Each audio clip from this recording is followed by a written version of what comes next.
Hello, everyone.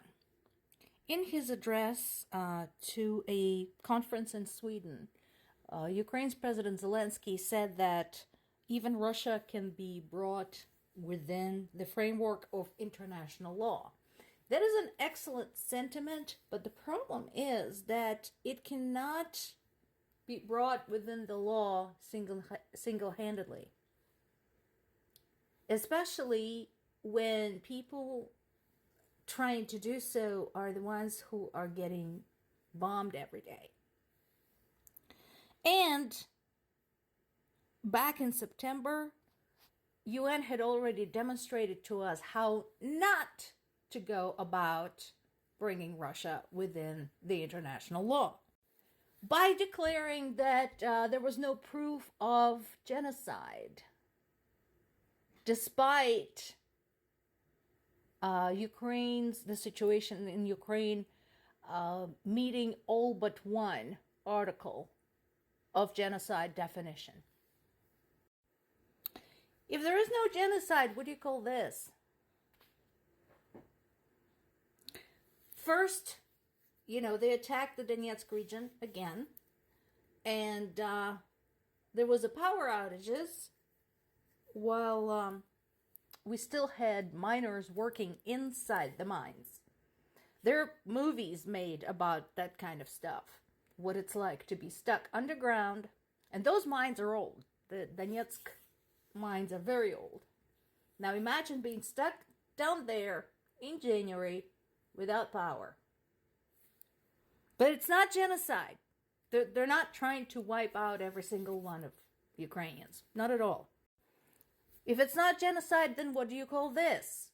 This is part of the same attack. And this is what we know as of right now. There were 11 people dead, including 5 children. And 8 wounded. So what do you call this? Were these children foreign spies? Were they there spying for Biden? Is that why they deserve to die? Speaking of which, do you have any idea how hard it is to find this news anywhere? Yeah. Again, if you were to go look on the websites of the UN, the Red Cross, Amnesty International, not a peep. If it's not genocide, then why does this happen? This story is in Washington Post, and it's basically, again, trying to present the war from the standpoint of one person.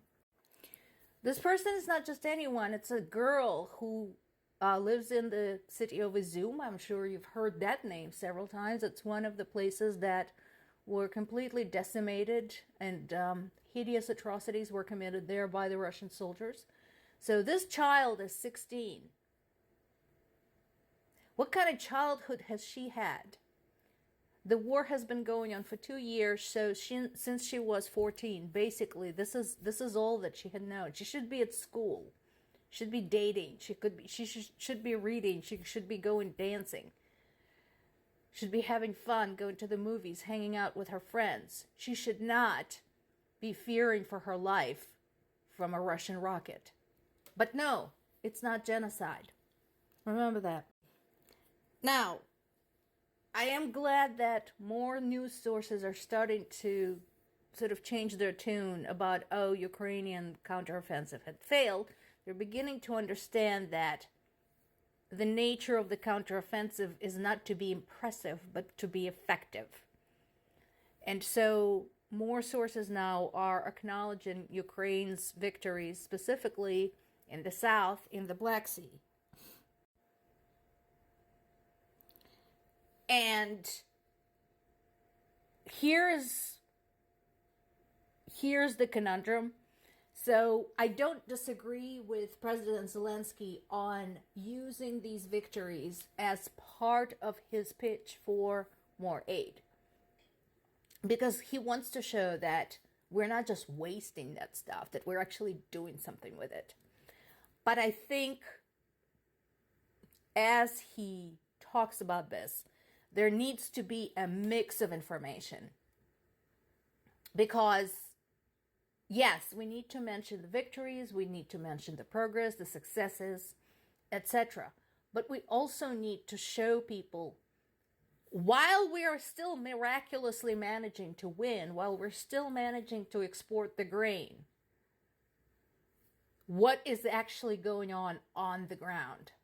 What the soldiers are going through, what the civilians are going through, what children are going through, what people like my parents are going through. Because I think there needs to be a clear understanding. This is a war.